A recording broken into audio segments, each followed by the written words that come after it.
వాక్యం అనే ప్రేమికులారా కత్తి, లేకుంటే వాక్యం అనే ఖడ్గం త్యాగానికి గుర్తు. త్యాగానికి చెప్పండి, చెప్పాలి అని చెప్పాలి. దేని గుర్తు?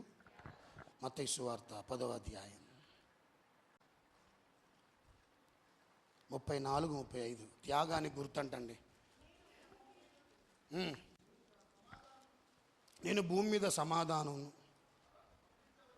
పంపించవచ్చి తినని అనుకొనవద్దు. ఖడ్గమునే కానీ సమాధానము పంపించడం రాలేదా?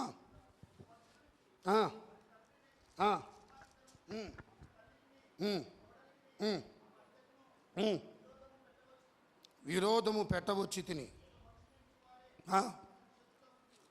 ఒక మనిషిని ఇంటి వారు ఏమవుతారంట? శత్రువులు అవుతారు.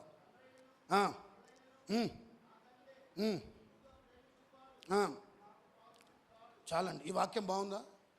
ఈ వాక్యం బాగుందని సూత్రాలు చెప్పండి. ఎట్ట బాగుంది మీకు? ఏమన్నాడు? నేను ఖడ్గాన్నే ఏంటంట సమాధానం స్థాపించడం రాలే, ఖడ్గాన్ని ఏంటంట స్థాపించడానికి వచ్చాను. ఏం చేయడానికి? మన ఖడ్గం చిచ్చులు పెట్టాలి. ఏ చిచ్చులు? అత్తకి కోడలికి, ఇంకేనంట కూతురికి తల్లికి, కొడుక్కు తండ్రికి చిచ్చులు పెట్టడానికి వచ్చాను అక్కడ మాట. దాని అర్థం మంచిగుందా? అది మంచిగుందా? అంతే ఉందిగా. చిచ్చు పెట్టడానికి వచ్చా అంటండి యేసుప్రభువు అక్కడ. చిచ్చు దేనికి? ఎవరెవరికంట? అత్త భర్తకి, భార్యకి, కూతురికి, తల్లికి, కొడుక్కు. ఏం పెట్టడానికి వచ్చా? సమాధానం కాదు. ఏంటంట? ఇది బాగుందా మీకు వాక్యం? చెప్పండి, బాగుందా? మరి యేసుప్రభువు ఎవరు? సమాధానకర్త. ఇంకెవరైనా? నీ సరిహద్దుల్లో సమాధానం కలుగజేయవాడు. మరి అలాంటి సమాధానకర్త అయిన దేవుడు ఇక్కడ ఏమంటున్నాడు? చదవబడ్డ వచ్చిన భాగంలో నేను చేయడానికి వచ్చా ఖడ్గం. సమాధానం కాదు, ఖడ్గం అంట.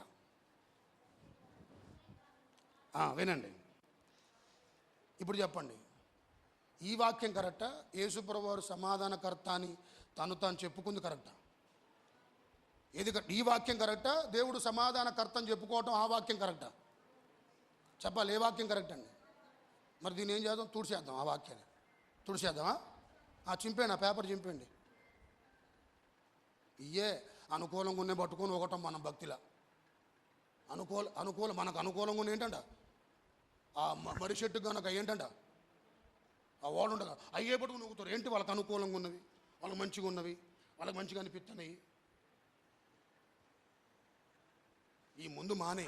వీటి వల్ల వెనకాల ఏంటి చెప్పాలా? తప్పిదాలు ఏంటంట తెలవకుండా నీ జీవితంలో, నా జీవితంలో ఏంటంట ఇట ఏపు ఎదుగుతున్న ఏంటి అపరాధాలు. హల్లెలూయా. ఇంకొంచెం బిగ్గర చెప్పండి, హల్లెలూయా.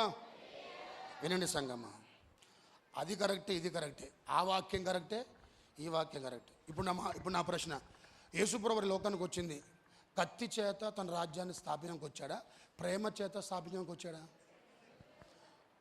ప్రేమికులారా, పగ ప్రతీకారముల చేత స్థాపించడానికి వచ్చాడా? క్షమించి తన రాజ్యాన్ని స్థాపించడానికి వచ్చాడా? ప్రాణం తీయటానికి వచ్చాడా? ప్రాణం పెట్టడానికి వచ్చాడా? ఆయన రాజ్యం ఏంటి? రైట్. మరి ఇక్కడ ఏమంటున్నాడు? ఖడ్గాన్నే పంపించాను అంటే దీని అర్థం చెప్పాలి. తలపైకి ఎత్తాను. మంచి మాట సంగమ, మంచి మాట. వినండి, నువ్వు నికాసైన భక్తి చేస్తే, వినండి, ఏ భక్తి చేస్తే? నికాసైన భక్తి చేస్తే, యథార్థమైన భక్తి చేస్తే సొంత నీ కడుపున పుట్టిన కుమారులే నీకు విరోధులు అవుతారు. ఏ భక్తి చేస్తే? యథార్థమైన భక్తి చేస్తే, నిజమైన భక్తి చేస్తే నీ కడుపున పుట్టిన నీ బిడ్డలు నీకేమో చెప్పాలా? ఏమవుతారో? శత్రువులు అవుతారు. ఎట్లా అంటారా? మీ నన్ను వినండి, కొడుకు ఏ టైం పడితే టైం పోతాడు, ఎప్పుడు పడితే అప్పుడు వస్తాడు. వచ్చినప్పుడు నా బంగారమే అని టైం టేబుల్ మీద కూర్చోబెట్టి ఏం చేస్తంటే, మమ్మీ ఆమ్లెట్ అయ్యి ఎటుపోయి వచ్చినా అటు ఇటు తిరిగి ప్రేమికులారా ఇంటికి వచ్చి నా బంగారం చూడక రాత్రి అంతా అయింది అని చెప్పి అడిగిందల్లా పెట్టుకుంటుంటే, ఇప్పుడు ఆ కొడుకు దృష్టిలో అమ్మాయిని చెప్పాలా? మరియమ్మ తల్లి ఎవరో కాదరా మా అమ్మ అంటాడు. ఏమన్నాడు చెప్పండి? ఏమన్నాడు? మరియమ్మ తల్లి ఎక్కడో లేదు, మా అమ్మే మా మరియమ్మ తల్లి అంటాడు. అదే గనక ఆ కొడుకునే మందలిస్తే కర్ర ఇరిగిపెట్టరు కొడితే ఎవరిని బెల్ట్ తెగిపెట్టరు కొడితే మొంత పొగేసి కొడితే, వంగబెట్టి గుద్దుతే ఏమంటాడు? ఇదే నోట మా అమ్మ మరియమ్మ తల్లి అన్నాడు. చూసావా? మా అమ్మ లూసిఫర్ రా. అమ్మ ఏంటి?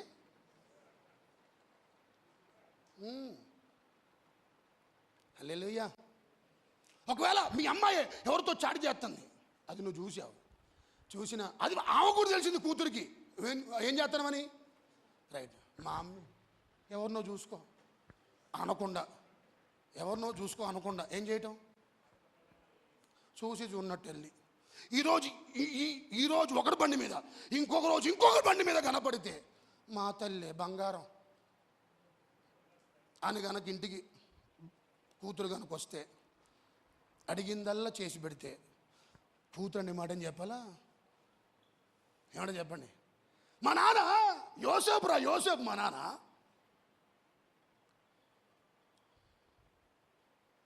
మా నాన్న ఏమిటి? మా నాన్న ఎవరు? యోసేపు. మా నాన్న బ్రాడ్ మైండ్ రా. మా అమ్మ చాలా బ్రాడ్ మైండ్ ఉంటుంది, అన్నీ పట్టించుకోరు, బ్రాడ్ మైండ్ అంటారు. అదే కనుక మందలిస్తే ఎవరిని? నీ కూతురు నిలదీసి అడిగితే ఏందే దిక్కుమాలిందానా, ఏంది ఎవరమేంది, మనం ఎవరు నమ్ముకున్నావు చెప్పండి? ఎవరు నమ్ముకున్నావు? దేవుడు నమ్ము. ఏంటా ఆ డ్రెస్ కోడ్ ఏంటి, ఆ పెన్సిల్ కట్ ఏంటి, ఆ దేశం ఏంటి, మూతికి లిప్స్టిక్ ఏంటి? దరిద్రపు దాన, దేవుడికి ఏం చేస్తున్నావు నువ్వు అని అంటే ఏమంటే చెప్పండి? కూతురు ఏమంటది? మా నాన్న ఎవరు చెప్పండి? మా నాన్న ఎవరు? లూసిఫర్. నీ కాసైన భక్తి చేస్తే ఏంటంట? సొంత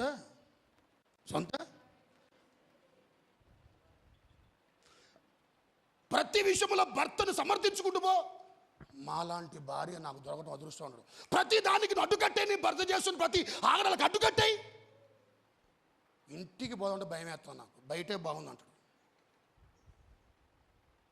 అట్లనే భార్యలు ఏం తక్కువ తినలే, భార్యలు కూడా అంతే ఉంటారు. సంగమా, నిక్కచ్చైన భక్తి చేస్తే నీ కడుపును పుట్టిన కుమార్తెలు కూడా ఏమవుతారంట? ఏమవుతారో అట్లా రాజీ పడదామా? వాక్యానికి సాక్షిగా బ్రతుకుదామా? చెప్పండి, వాక్యానికి సాక్షిగా బ్రతుకుదామా? రాజీ పడదామా? నా కుమారుడు ఇట్లా అంటానని చెప్పి రాజీ పడదామా? రాజీ పడితే వాడు భవిష్యత్తు అయిపోయింది, జీవితాలు ఆగమైపోతాయి. సంగమా, దేవుడు సంగతి చెప్తున్నాను, రాజీ పడే అంశాలు ఇవ్వొచ్చినా కూడా దయచేసి వాక్యానికి విశ్వాసులమైన మనం సాక్షిగా ఉంటే బంధువులు విరోధం అవుతారు, ఇంకెవరు రక్త సంబంధులు విరోధులు అవుతారు, తోడబుట్టిన వాళ్ళు విరోధులు అవుతారు. దేనికి? వాక్యానికి కట్టుబడి ఉంటే. స్తోత్రాలు చెప్పండి ఒకసారి. ఇంకా బంధువుల కాడికి వస్తే వినండి, బంధువుల కాడికి వస్తే బంధువులు అంటారు, మిమ్మల్ని ఏం చేసాం, ఏమంటారు? వేలేసారు. అప్పుడు నువ్వు అనాల్సిన మాట చెప్పాలా? తాగుబోతోడా, నువ్వేంద్ర వెలేసేది నన్ను, నువ్వేంద్ర వెలేసేది? నిర్దేవుల్ని ఆరాధించే బతుకులురా మీవి, జీవం లేని వాటిని మొక్కే బతుకులురా మీవి. మేమెవరు చెప్పాలా? జీవం కలిగిన మేమే ప్రభు కొరకు మిమ్మల్ని ఏం చేస్తాను అటనమ్మను. అమ్మో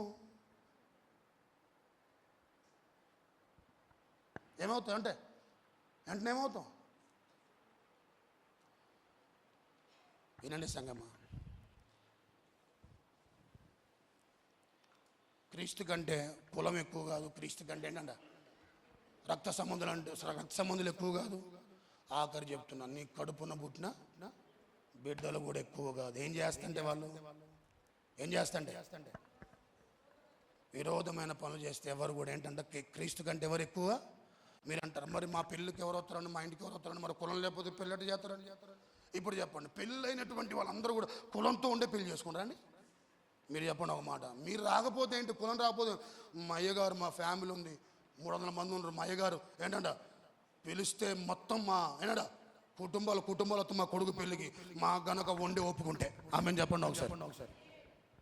మా గనక ఏముంటే వండే ఒప్పుకుంటే 300 మంది మా అయ్యగారు తీసుకుని అవసరమైతే మాకు పెద్ద కుటుంబం, మీరేంతరా మీరంతా మీ వ్యాపారం ఎంత, మేమే వదిలేసి చెప్పాలి. అటు చెప్పం, మనం బాధపడతా ఉంటాం. త్యాగం వాక్య ఖడ్గంలో రెండో విషయం చెప్పాలి. ఏమన్నా ప్రతి క్రైస్తవుడికి ఏమన్నాడంట, ఈ వాక్యం పట్టుకున్నాక ఇది పట్టుకున్నాక ఏం చెప్పాలి? త్యాగం ఉండాలి నీకు. త్యాగం ఏంటా? త్యాగం. కొన్నిసార్లు ఏనడా నిక్కచ్చిగా నికాసుగా బ్రతుకుతున్నప్పుడు కొన్నిసార్లు అందరూ దూరం అవుతారు. అట్లని వాళ్ళని మనం చెంత పెట్టుకుందామా? దేవుడు చెంత చేరదామా? నువ్వు అట్ట చేరు, ఘనతకి ఎక్కుతావు. ఘనతకి దేనికంట చెప్పాలి? దేనికి ఎక్కుతావు? ఘనతకి. ఆమేన్ చెప్పండి ఒకసారి ఇంకొంచెం బిగ్గరగా. హల్లెలూయా. లాస్ట్గా శ్రమలకు సాదృశ్యం ఖడ్గం. వాక్యం ఏంటంటే సాదృశ్యం. లూకాసు వార్త 2వ అధ్యాయం 35వ వచనం. అయిపోయిందండి. మంచి మాట.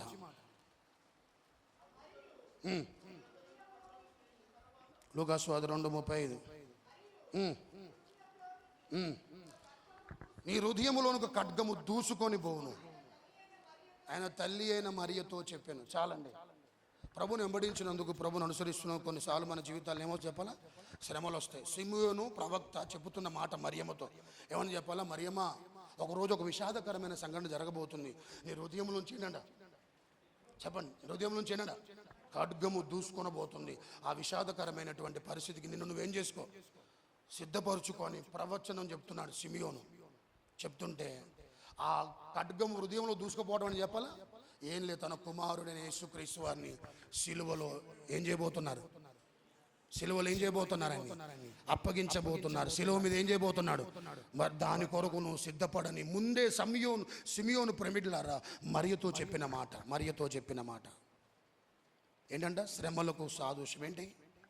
ఏంటి? వాక్యం అనే ఖడ్గం మీద పట్టుకున్నప్పుడు ఏమొస్తాయంట? ఏమొస్తాయి? శ్రమలు వస్తాయి. మరి వచ్చినప్పుడు ఏం చేద్దాం? తలపైకండి. నీకింత శ్రమ వస్తే, నీకింత శోధన వస్తే, నీకింత కన్నీరు వస్తే, నీకింత ఆవేదన వస్తే, నీకింత ఓటం వస్తే చెప్తున్నాను వినండి, ప్రతి చేదును దేవుడు మధురంగా మారుస్తాడు. ప్రతి ఓటమిని దేవుడు విజయంగా మారుస్తాడు. ప్రతి విషాదమును వినోదంగా మారుస్తాడు.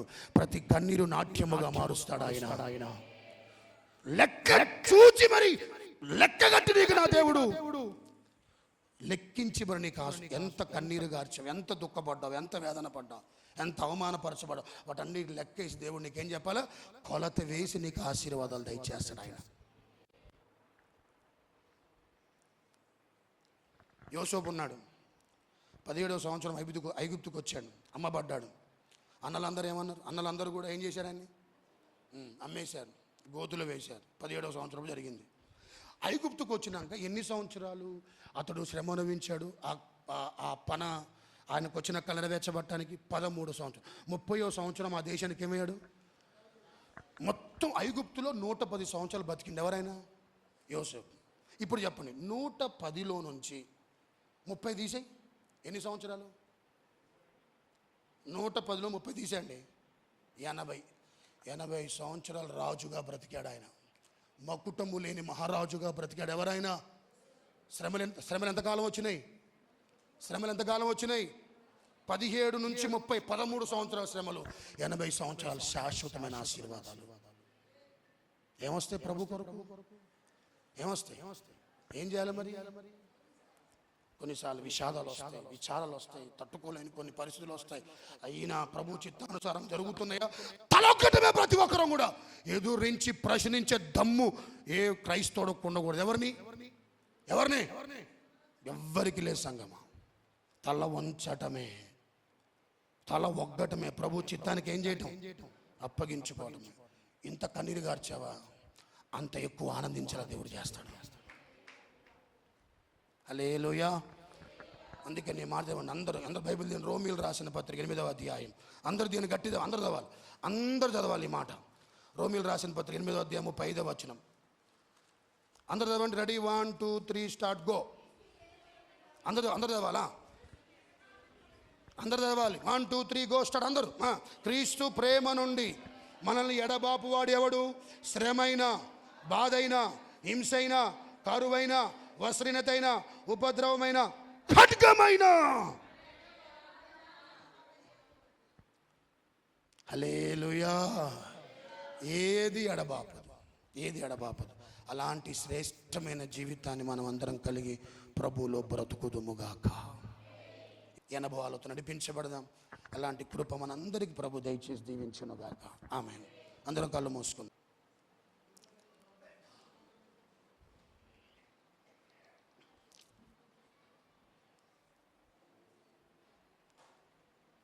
Let's all close our eyes. సంగమా, చక్కటి ఈరోజు మనందరితో ప్రభు ఎప్పుడు వినని ఒక మంచి నూతనమైన కోణములో ప్రభు మనతో మాట్లాడుతూ వచ్చాడు. ఏంటి ఆ కత్తి? వస్త్రము నమ్మేనా కొనుక్కోమన్నాడు.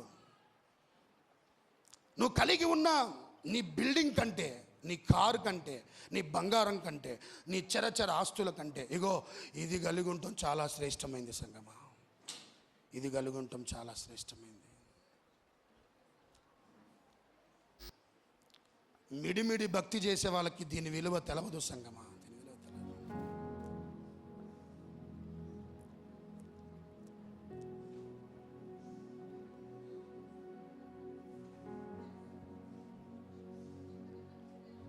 మిడిమిడి భక్తి చేస్తే సదుడా, నీకున్న స్వతంత్రం, నీకున్న అవకాశాలు నువ్వు గ్రహించట్లేదు. కానీ కొంతమంది వ్యక్తులకి బైబిల్ చదవటానికి కూడా అవకాశం లేదు సంగమా.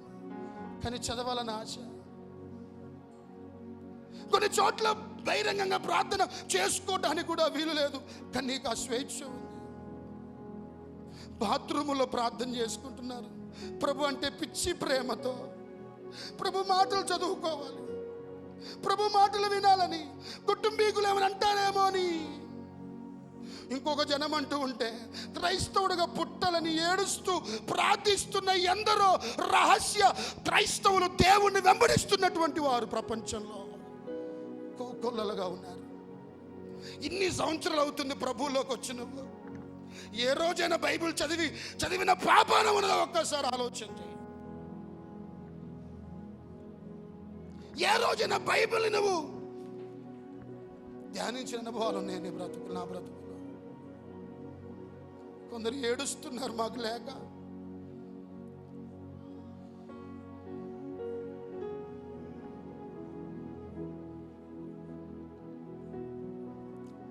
ప్రార్థన చేసుకో. యేసయ్యా, కత్తిని కొనుక్కోమన్నావు, వస్త్రాలు కూడా అమ్మమన్న అవసరమైతే. ఏంటి ఈ లోతైన అర్థం?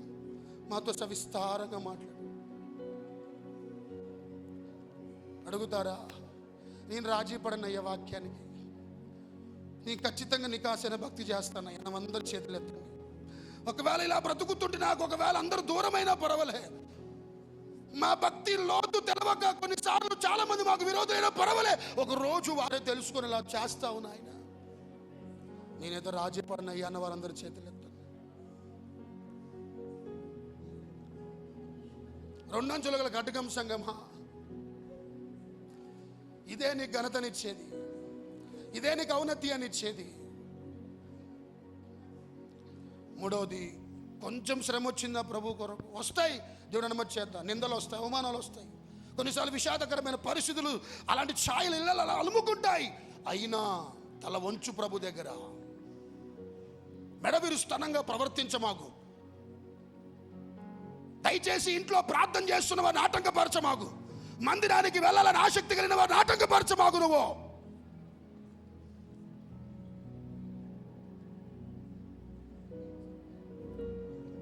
ప్రార్థన. ఇప్పుడు ఒక్క మాట చెప్పు ప్రభుకయ్యా, ఈ వాక్యం అనే ఖడ్గాన్ని ఇదేనయ్యా నాకు నాకు విలువనిచ్చింది ఇదే అన్న వారందరూ కూడా చేతులు ఎత్తండి. నాకు ఘనతనిచ్చింది నీ గ్రంథమేనయ్యా. నాకుంటూ ఈరోజు సమాజంలో పేరు అనేది వచ్చిందంటే నీ మార్గము నడవబట్టేనయ్యా. ఒకప్పుడు నన్ను ఎవ్వరు మందలించేవారు కాదయ్యా, నన్ను ఎవరు కూడా ప్రేమించేవారు, అందరూ అసహించుకున్నారయ్యా. కడు పేదవాడిగా బ్రతికానయ్యా. తినటానికి కూడా నోచుకోలేని పరిస్థితులయ్యా. అప్పు తెచ్చి బ్రతికిన బ్రతుకయ్య నాది, దౌర్భాగ్యంగా బ్రతికిన బ్రతుకయ్య నాది, విలువలతో లేనటువంటి బ్రతుకయ్య నాది. ఈరోజు ఎంతో కొంత సమాజంలో పేరంటూ వచ్చిందంటే నీ మార్గం నడవబట్టిన వారందరూ కూడా చేతులెత్తండి. ప్రార్థన చేయబోతున్నాను.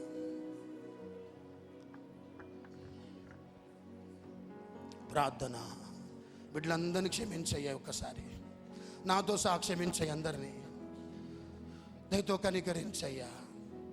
ఎక్కువగా ఎప్పుడు మా లోపల ఎప్పుడు మేము చూసుకోమయ్యా. ఇదే మాకున్న ఓటమి గల ప్రధాన కారణం ఇదేనయ్యా. మా సక్సెస్కి పెద్ద ఆటంకం మాలో ఉన్న లోపాలే కప్పిపెచ్చుకుంటూ ఎప్పుడు ఎదుటివాడు పుణ్యానికి దొరికిందని నోటికి ఎంత వస్తే అంత మాట. కానీ దావీదు అలా చేయలేదయ్యా. నాకు ఒకరితో సంబంధం లేదా, కానీ నేను మాత్రం వాక్యానుసారంగా బ్రతకాలని తగ్గించుకున్నాడు. సంగమా, అపకారం చేస్తున్న ఉపకారమే చేసుకుంటూ వెళ్ళాడు దావీదు తన బ్రతుకులో. ఏమయ్యాడు దావీదు? ఘనతకెక్కాడు. సంగమా, ప్రార్థన వీళ్ళందరికీ ఈ మాటలు ప్రతి ఒక్క హృదయములో స్థిరపరచబడునుగాక, అందరిలో ఫలించునుగాక. ఈ విలువలతో కూడిన భక్తి చేయుదుముగాక. బతికిన కొద్ది రోజులకు ఇట్లా బ్రతకాలయ్యా. ఈ బైబిల్ పట్టుకున్నందుకు, ఈ గ్రంథాన్ని పట్టుకున్నందుకు అయ్యా, నిన్ను వెంబడిస్తున్నందుకు, నిన్ను కలిగి ఉన్నందుకు, బతికిన కొద్ది రోజులు ఇలా బ్రతికి ఆ విశ్వాస జీవితం మేమందరం కలిగి పరిశుద్ధాత్మ చేత ప్రతి దినం నడిపించబడగలిగే మంచి నెలలో పడి నీరు కట్టి ఫలించినట్లుగా సహాయం చేయమని యేసు నామములో వేడుకుంటున్నాను తండ్రి. ఆమేన్.